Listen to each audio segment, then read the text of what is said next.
Hello, this is Yo Sensei. Today we are going to learn the basics of Grasshopper. Grasshopper is a parametric tool plugin for Rhino. You can customize and automate Rhino operations using parameters. This will let you create hundreds of iterations just by controlling sliders. We will learn some basic tools of Grasshopper to get started. First, open Rhino. You can type Grasshopper in the command prompt, and this will open. So this is the basic Grasshopper window, and I would like to kind of go over this briefly. So first is params, which is parameters, and you will have some kind of object inside of Rhino that you will link with this geometry tab. Primitive is primitive numbers. Input is you can input by number sliders or switches and other things, but timer and a lot of different things. Utilities is to kind of control numbers or trees of parameters. Math is basic math of domain, which the range of numbers. Operations, plus, minus, multiplier, divisions, and things like that. These things are fine. Sets is actually pretty useful. So we will be using how to select a number of items from the list. Sequence is really useful. How do you kind of create a range of numbers, sets of numbers, text tree. Vector, inside of the vector, what's useful is plane. Which plane are you using to rotate objects and scale objects? Vector is really useful for move command. Curves, you can draw and import specific types of curves. You can construct surfaces and analyze these things. Mesh, we don't really use this for now. Intersect is kind of like understanding where things intersect with each other. Transform is very useful to move, rotate, and mirror and things like that. Kangaroo is this plugin that is going to let you do many awesome things. So first, let's do something that is very simple. So the first thing that we would like to do is to create a box using Rhino, and the box should be like 1 inch by 1 inch by 1 inch. Okay. I don't know why I have so many. Okay. So I have one box. Okay. And so what we're gonna do is we are going to let Grasshopper read what these are. So so let's see. The first thing that we're gonna do is inside of params, select brep, and essentially what brep is that it's a polysurface geometry that you want to link, and so it's box, spheres, and things like that. You can use brep. Okay. So now you can right-click this brep and set one brep, and then click on this object, enter. So now this box is linked as with this parameter. Okay. So now we would like to rotate this object. So what we are going to do is you can double left click in the area and start typing rotate, or you can go to transform and then find rotate. Okay, so this one is rotate. So what rotate has is that it has geometry, input geometry, which is this box, and A is angle by radians, and P is plane. So what we are going to do is we are going to input this brep into the geometry. The next thing that we are going to do is we are going to find a number slider from input, and then the rotation is going to be 1 to 360 degrees. So I'm just going to double click the slider.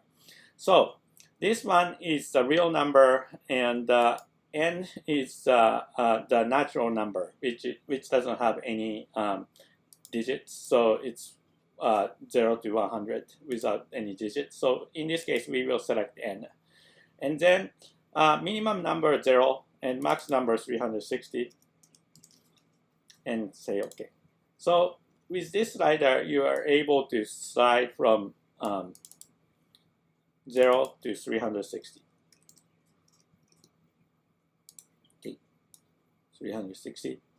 And then we will input this into this. Okay, so now it's 0, and then it's going to rotate. But the problem with this is that the angle that Grasshopper's angle is asking is radians. Radian is a slightly different number from the degrees. So we have to come up with this conversion set that is going to let you switch from radian to degrees. So inside of math and inside of script, yeah, inside of trig, you can find radians. So on this one, the input is degrees, and the output is radians. So that's good. So now if we do 90 degrees, it's going to rotate at 90 degrees, and 180, you can rotate this at 180 degrees. So that's good. Another thing that is going to be useful is that we are going to have different inputs on this one.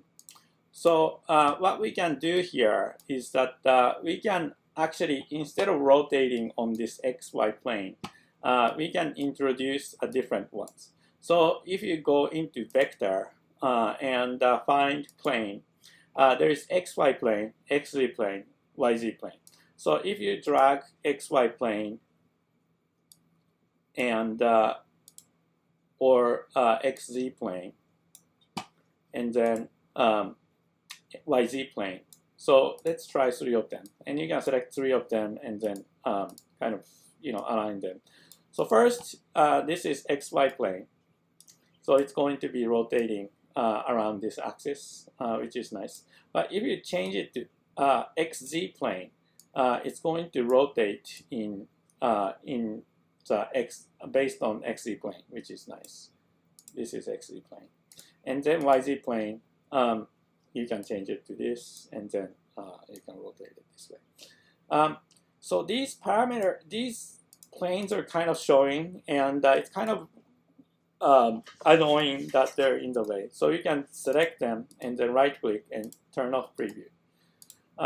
If you turn off preview, then it won't really, it's still active, but it just doesn't show what it really needs to, the existence of the planes. So you can play with different types of objects in here. Okay. So the next thing that I would like to do is do the same thing, but use the move tool. So I can just go and drop brep, okay, and then go into transform and find move tool. So in this case, geometry is this input geometry. So I can just right click and then clear values for this to be released from here, and then right click here and then set one brep. So this one is associated with this, and then we can plug this in to move. Okay, so now what's asking for the input for translation is vector. So what it means is that you can go into vector and then find either unit x or y or z. Okay, x, y, or z. Okay, so in this case, what we can do then is to come up with a number slider. And number slider, you can really set it up in a way that you want. So in this case, I will use real number, but it's going to be like 1 digit down, and then max to be I will change it to 10, and then say OK. So now I am going to input this into X, Y, and Z. So if I choose to move this towards X direction, you can just plug in the X. Or if you can choose, if you want to plug in Y, then you can move this to Y direction. Or you can choose to plug this in by Z direction, and then you can have it moving. So this is how you would move objects using Grasshopper. And so the last thing that I would like to do is to do the scale. So right click and clear values, and then brep, right click, set one brep, and then select this one. So scale is going to be again transform and or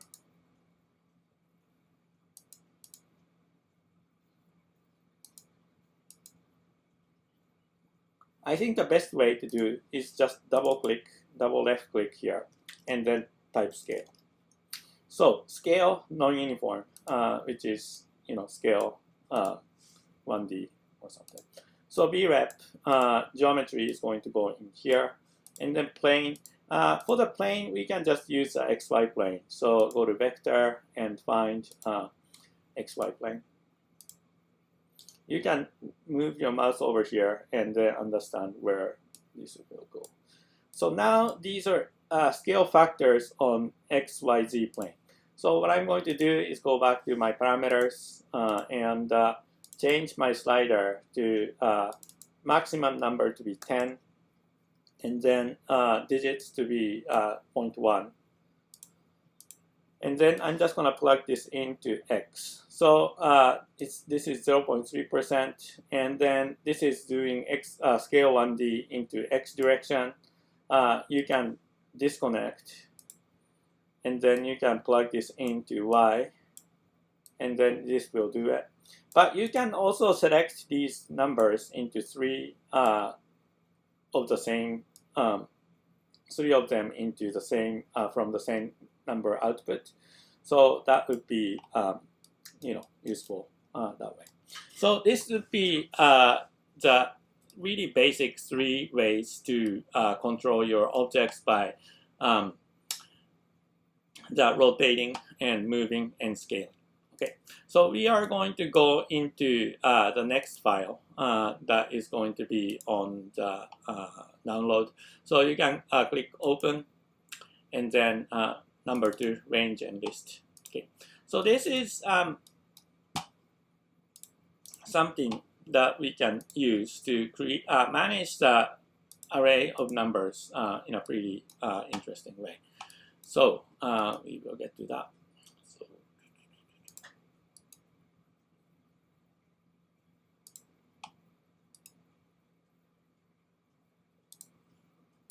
So the first thing that I would like to do is to specify the basic brep.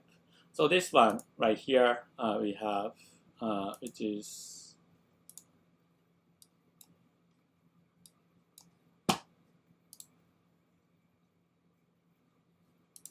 so first we will start with just regular box that is 1 by 1 by 1, 1 inch by 1 inch by 1 inch. Okay, so we will start from here. Now first we will drop the brep from here like this. So this is our first brep, and then we will link it by right click and set one brep to this. So this one is connected to link to here. So now we are going to create a X copy towards x direction or move. So we can drop the move command. So in Grasshopper, we are only using move command to copy because it's just going to keep creating copies when it's moved. So the next thing that we would like to do is to create a series. And this is under sets, sequence, and series. Okay, so what this one does is that it's going to create series of numbers. And so first input is start number in the series, and then step number. So how many steps in between the numbers, and then count is the full count of numbers. So what we're going to do is we are going to create the number slider that is 0 digits, and then minimum is 0, max is 10. Okay. So that is that. And I am going to also copy this one, copy and paste this one, and then plug this into numbers, steps, and then slider. Okay. And then I will connect this into this. And then I would like to do this into x direction. So I'm going to go to vector, and then select vector and select unit x. Okay. So, so what it does is that for now, step number is, it will keep moving towards 2, and then the whole thing is going to be 3. So it's probably easier to just show it to you. So if I do it like this, so right now the step number controls the distance between these cubes, and then count controls how many numbers that you can copy with this, which is really cool. Okay. So that's how you create these arrays in a very easy way. So the next thing that we would like to do is we would like to copy this into y direction, in this direction. So what we can do is we can just find transform and move this geometry into y direction. So I will also do the, I think I can just use the same series. So I can just go into vector and find y vector.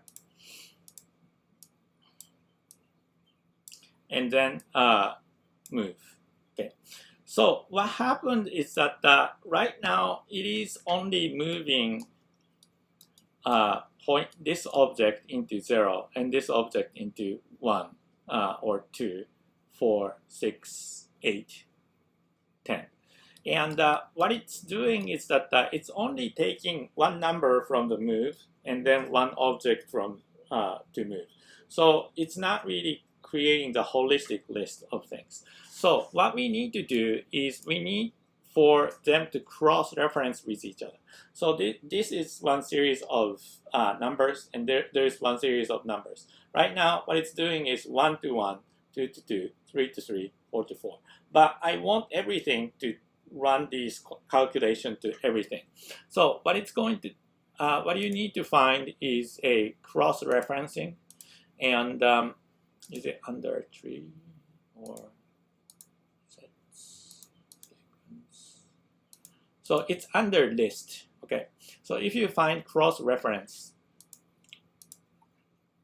and then put it in A and B, and then A and B.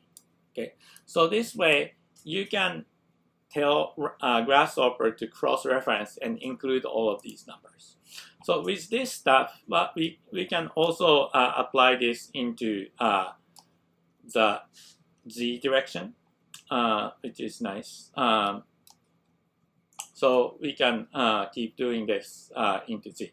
But so this controls how far apart they are, and then this will control how many range should it go.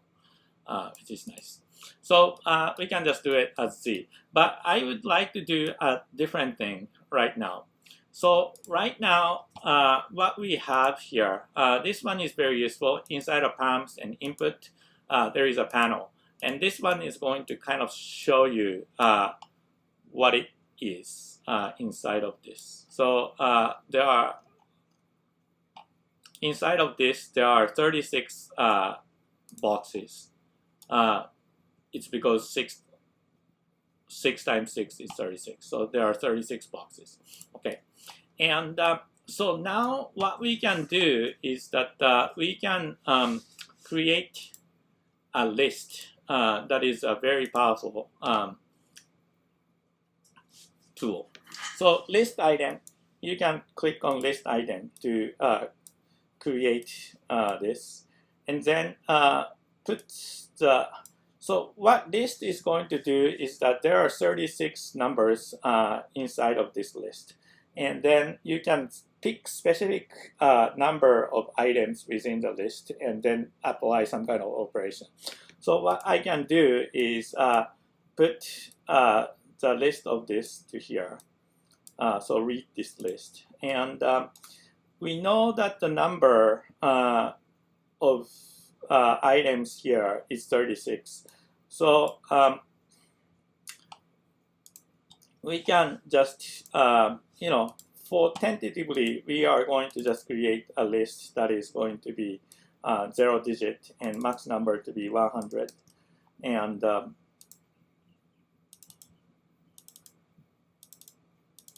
have to actually press tab to activate this, and then put it in here.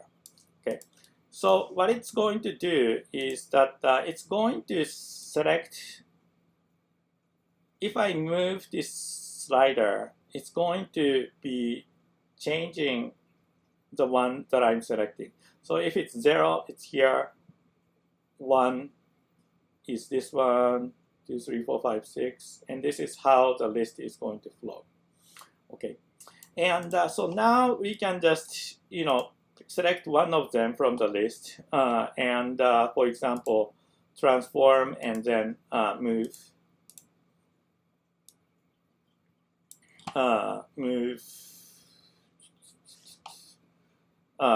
towards let's see.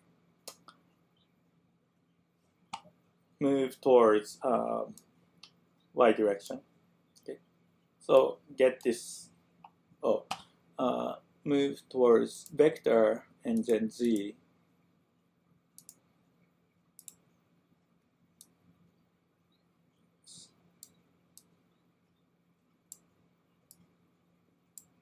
And then so whatever that I select from here is going to be moved towards the z direction.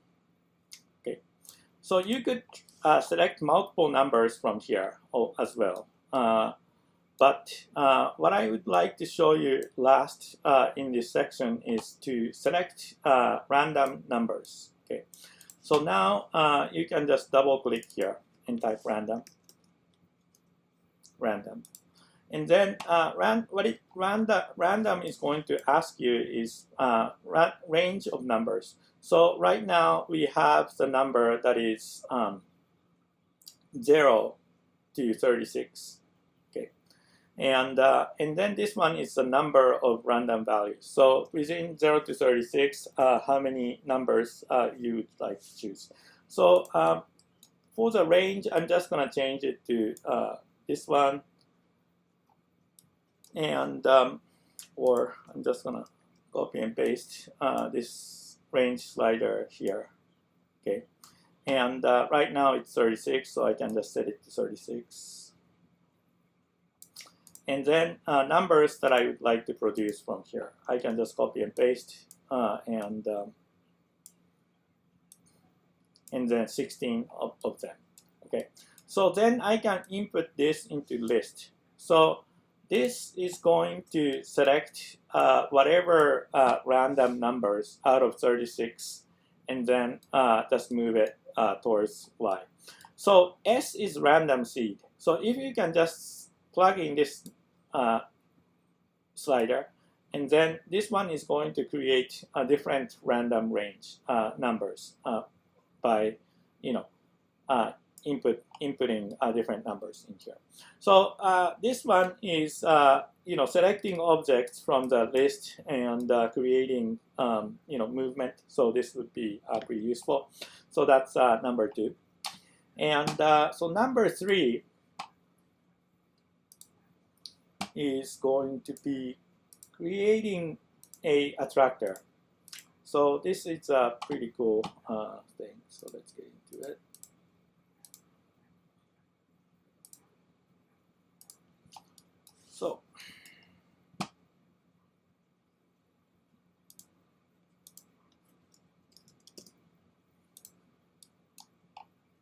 So in this case, what I would like to do is to create a box, create boxes. Let's see.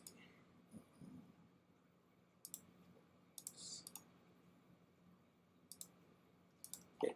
So first, we get into Rhino and create a box, and 2 by 2, 2 by 0.5 something. So we have this tile, and then we can just copy this a bunch of times.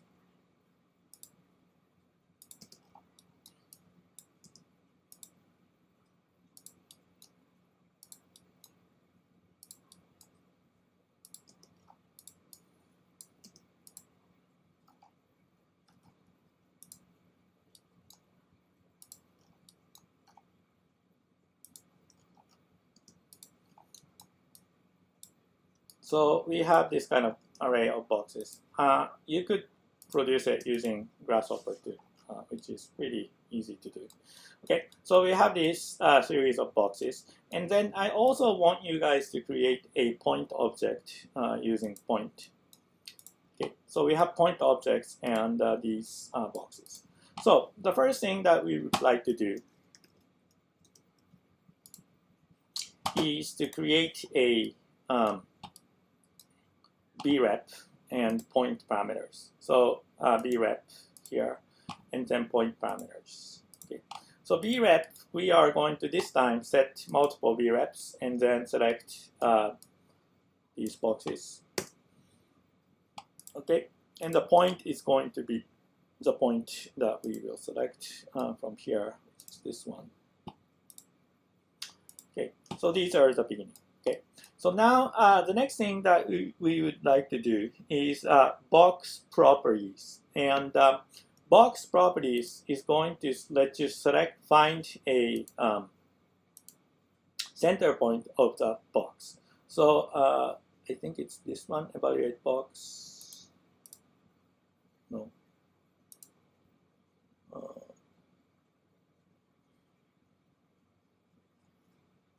Box properties. Okay. Box properties. And so these are brep box.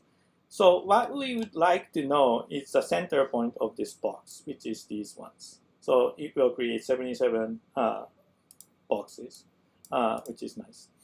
And so now what we then would like to know is the distance between the point that we have, this point, and the center of the boxes. So what we can do is to double click here and then type distance.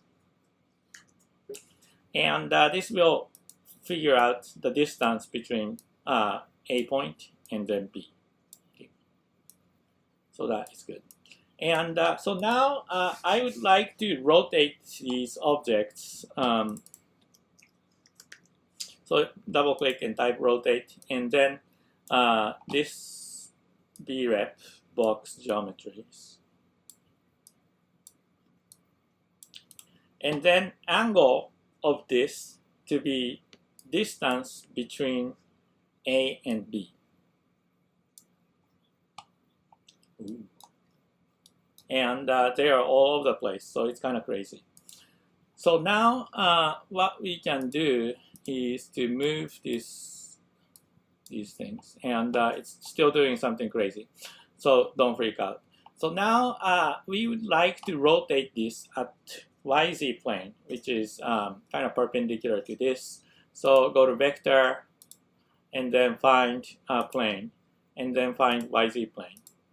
And so use this as an input for YZ plane. But the center point of rotation also we can read input into this YZ plane from the center point of the box. So now we can do it like this. So there's too many things that are showing here, and then it's kind of annoying. So I can just hide a lot of these things. Okay. So now what's happening is that I can just move around my points. I'm just gonna go into Rhino and hide my original boxes. Okay. And then I'm going to turn off the preview of this bref also. Okay. So now what's happening is that it is rotating objects depending on the distance between this point and the center point of these boxes. But it's a little bit out of control. So I would like to change this to from angle to radians. So radian, angle to radians. So I can go into set and or math and triggers, yeah. And then radians. So we can just take the distance of degrees into radians and then input this here. So now what's looking is that the further away the object goes from the point is rotating more, okay? But it's a little bit problematic because I want this point to be, the closer it gets to the object, it should rotate more. So now I am going to just run and I can look at this, how these numbers are. So it's like 29 degrees at the, so that's kind of nice numbers. But I would like to flip the numbers so that it's going to be the closer it will affect more. So I can just run a math, sets, math, and then divide it by. And then now I am going to input the distance number as the bottom of this. And then I'm going to come up with a numeric slider that is about 200 for the maximum number and the real number, natural number, and then input onto the upper side of this and be divided by. So now I'm going to also look at this number, and then what I'm looking at is that if you kind of like increase the number, then it's going to, the number that is greater is going to be shown as smaller, and smaller number will look show as bigger. So now I can just plug this into the radian number. So now these numbers, these sliders that are closer to my object is going to be affected by this. And then you can adjust this slider to be a little bit more bigger number on this, and then you will see more increase of rotation as you move your mouse to.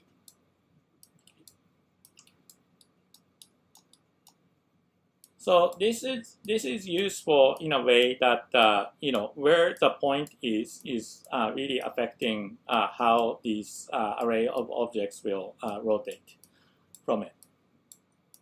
Okay, so this would be a very first introduction to Grasshopper, and I hope this wasn't too complicated and easy for you to understand. So thank you for watching. I will see you in the next video.